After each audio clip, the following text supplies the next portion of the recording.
श्वास के माध्यम से यह ग्रंथकारों ने कहा, यह केवल शरीर की अपेक्षा से नहीं, इसका जो कुछ भी विकास क्रम है भीतर उस आत्म तत्व के द्वारा जो किया गया कर्म है, आयु है, वह आयु अनेक प्रकार की होती है।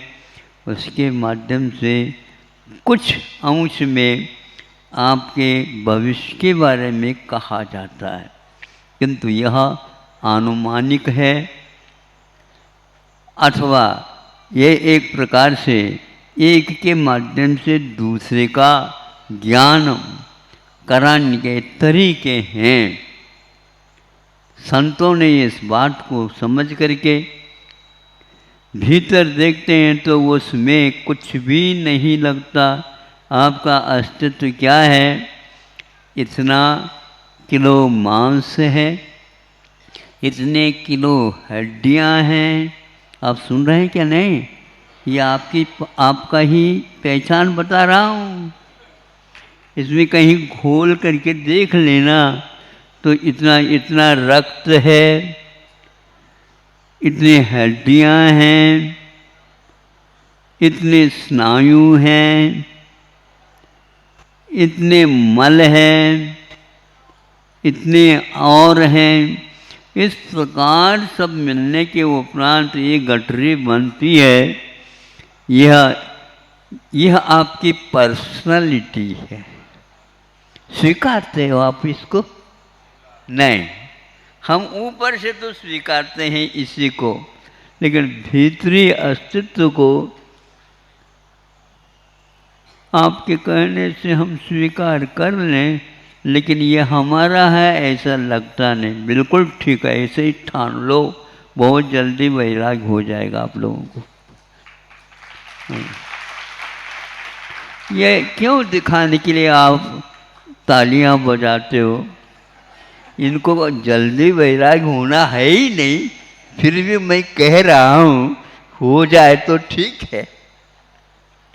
इन चीज़ों से तो नहीं डॉक्टर को, न ही उनके सहपाठी अथवा सहयोग देने वाले डॉक्टर को, न कंपाउंडर को, न और किसी को भी तालमेल नहीं। ऐसा क्यों हो रहा? उनका ज्ञान गलत है क्या? गलत कुछ भी नहीं है, मान्यता में गलत है। वह मान्यता क्या है? इसके अलावा जीव का कोई अस्तित्व है ही नहीं, ऐसे मानने वाले भी बैठे हैं। धुरंधर डॉक्टर्स लोग हैं, हाँ, विश्व में प्रसिद्धि पाई है, लेकिन इसके बावजूद जीव का अस्तित्व अपने आप सिद्ध होता है। वह खून रुकता क्यों, चलता क्यों नहीं? वह खून बढ़ता क्यों नहीं? वह खून पानी क्यों होता? वे इसके उपरांत रंग क्यों बदलता उसका? और जब श्वास चलता रहता है उसमें क्या होता है? इन सब का अध्ययन होने के उपरांत भी आस्था के बिना हम उस अमूर्त या भीतर घटने वाली जो घटना है उससे परिचित नहीं हो सकते। जैसे जैसे यह विश्वास बढ़ता है, एक तरफ संसार हो और एक तरफ आप हो, फिर भी आपको संसार की बात समझ में नहीं आती, क्योंकि यह पुनरावृत्ति के साथ हो रही है। यह यहीं का यहीं तब बड़ा रहता है और इसको जलाया जाता है। तीसरे दिन राख बच गई हो तो उसको इकट्ठा कर लिया जाता है, वहीं पर क्षिप्रा नदी में बना दिया जाता है या और कोई भी नदी में कर दिया जाता है। आजकल का तो 13वीं भी और 14वीं भी सब एक ही दिन हो जाता है। और ऐसे जल्दी जल्दी ऐसे साधन सामग्री है जिसके द्वारा आपका कुछ राख भी बच नहीं सकता। एक सेकंड में बिजली का खपत बहुत हो रही है, उसकी बड़ी आवश्यकता है। लेकिन वह राख किसकी बनी है हमें बताओ? आत्मा की नहीं। वह चला गया,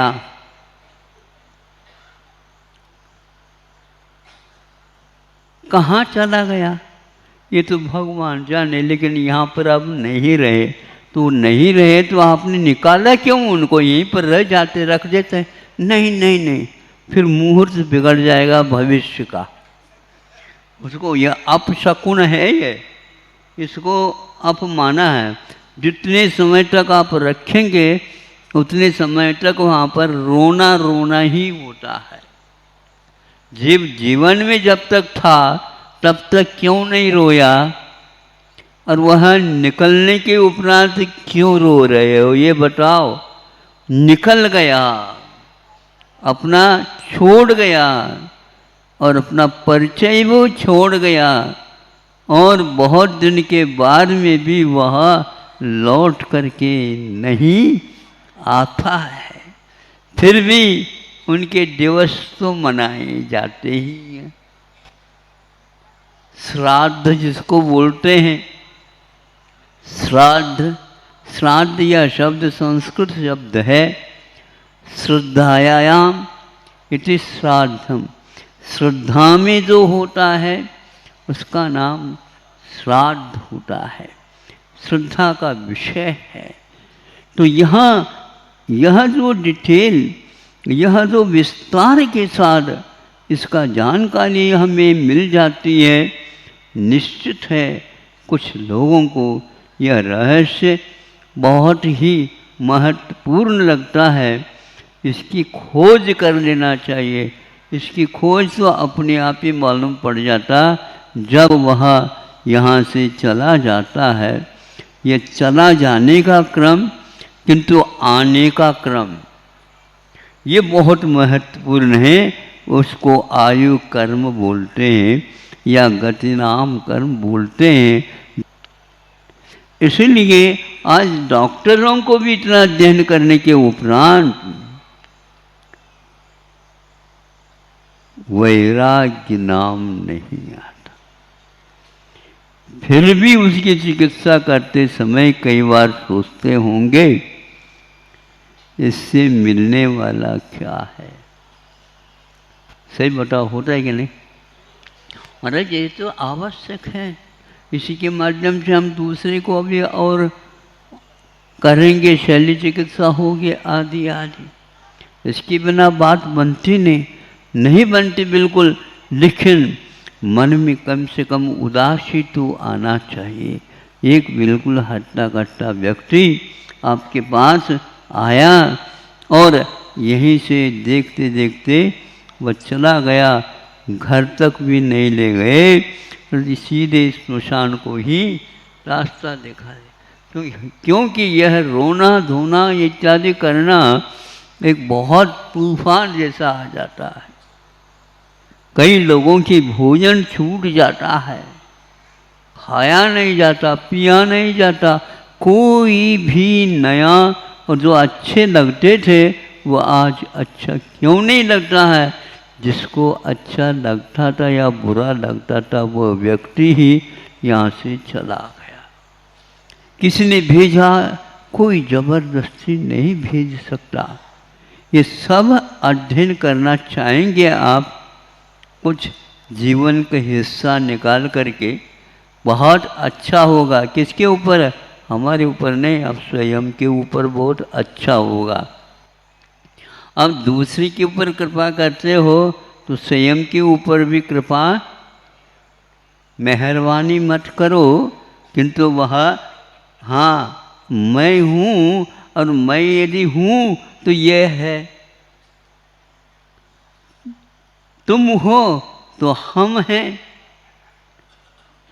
आप तुम नहीं हो तो फिर देख लो क्या पत्र किसको लिख रहे हो? तुमको? उनको? हमको उनका आया तो हम नहीं आए तो हमको पत्र ही नहीं आ सकता।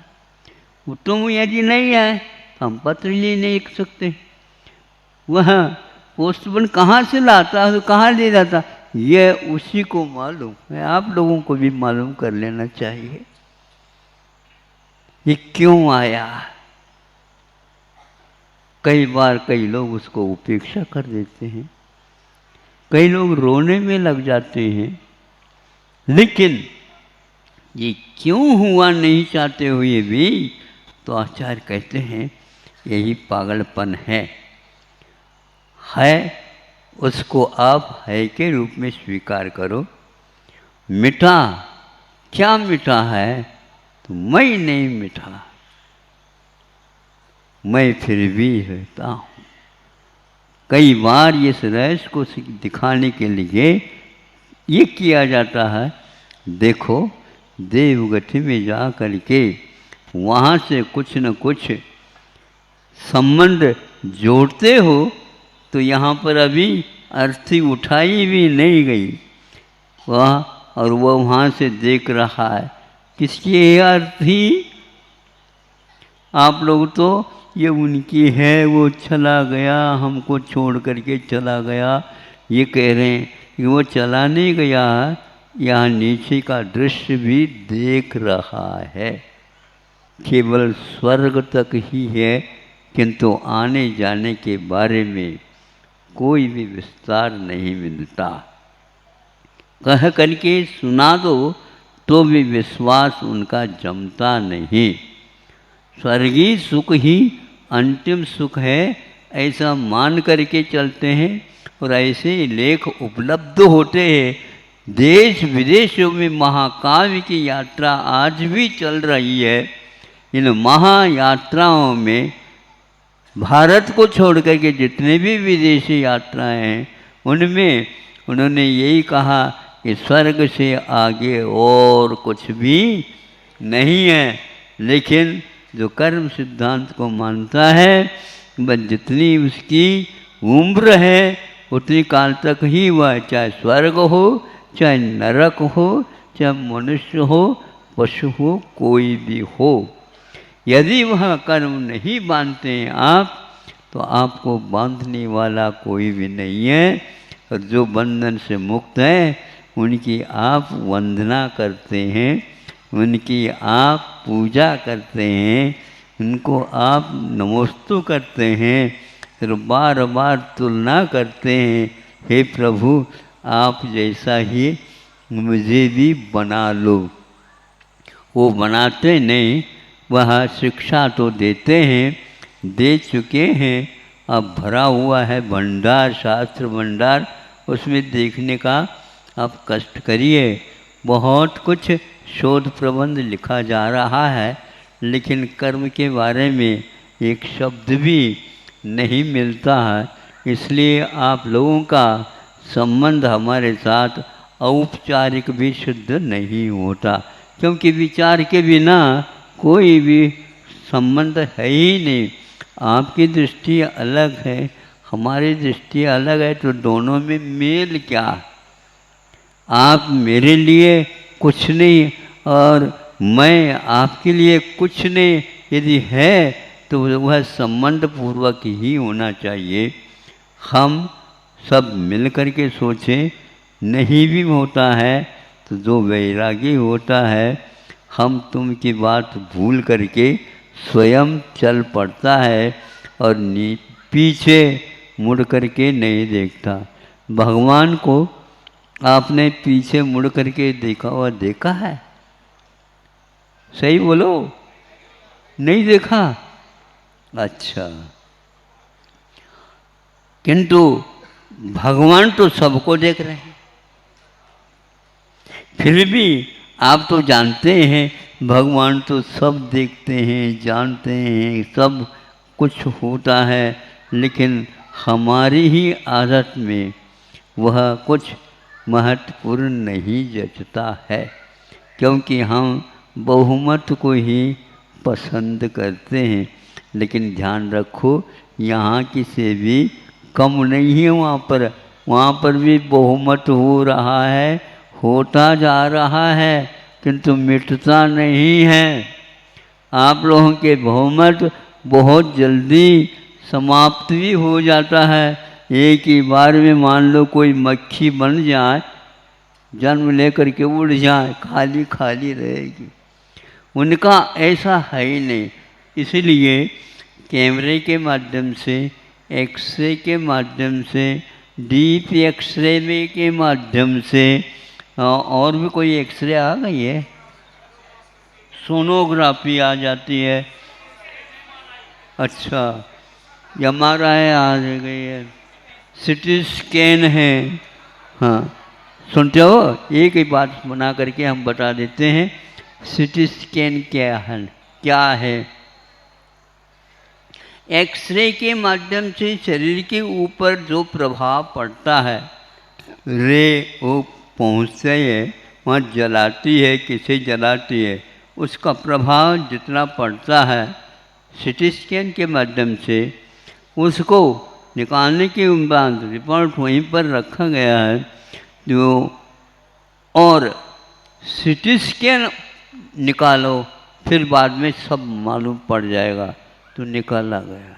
तो कहा गया है जो प्रभाव एक्सरे का पड़ा आपके शरीर के ऊपर, आपके पेट के ऊपर आदि आदि, तो सिटी स्कैन लेते हैं तो 1000 गुना सिटी स्कैन का प्रभाव आपके शरीर के ऊपर पड़ा है। इसलिए बार बार सिटी स्कैन करने के मूड में मत हो, नहीं तो मुल्क बहुत गुना। ऐसे ही आगे और यंत्र आ रहे हैं, आने की संभावना है, क्योंकि जो आ रहे हैं, आ गए हैं, वो सब कम शक्ति वाले रह गए, सिद्ध हो गए। आगे का और कदम देखो तो आगे क्या होने वाला है, ये कुछ भी नहीं कहा जा सकता। ये सब बाहरी वृत्तांत आपके सामने रखा, किंतु इन सब चपेटों से दूर कोई भी प्रभाव यंत्र का आत्मा के ऊपर नहीं पड़ता। इसका विश्वास करना चाहो तो